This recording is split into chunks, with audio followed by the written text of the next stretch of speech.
আগামী নির্বাচনে দেশের জনগণের রায় নিয়ে বিএনপি রাষ্ট্র ক্ষমতায় গেলে প্রধানমন্ত্রী পদ নিয়ে কোনো দ্বিধাদ্বন্দ্ব নেই বলেই জানিয়েছেন দলটির মহাসচিব মির্জা ফখরুল ইসলাম আলমগীর।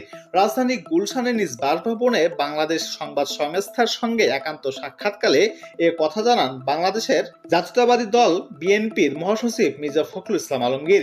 মির্জা ফখরুল বলেন, আমাদের দলীয় চেয়ারপারসন বেগম খালেদা জিয়া যদি সুস্থ থাকেন এবং কাজ করার উপযোগী থাকেন তাহলে তো তিনিই হবেন। তার অনুপস্থিতিতে আমাদের চেয়ারম্যান তারেক রহমান হবেন। এ ব্যাপারে কোনো দ্বিধামত বা দ্বিধাদ্বন্দ্ব নেই। নির্বাচন কমিশনের প্রতি বিএনপির আস্থা নিয়ে তিনি বলেন, যথেষ্ট আস্থা আছে। আমরা এখন পর্যন্ত যা দেখেছি, আমি মনে করি যে তারা একটি নিরপেক্ষ নির্বাচন অনুষ্ঠান করতে সক্ষম হবে। নির্বাচন নিয়ে বিএনপির প্রস্তুতি নিয়ে মির্জা ফখরুল বলেন, প্রোপাগান্ডা শুরু হয়েছে বিএনপির বিরুদ্ধে। বিএনপি প্রস্তুত নয়, বিএনপিতে ক্যান্ডিডেট নেই। কখনো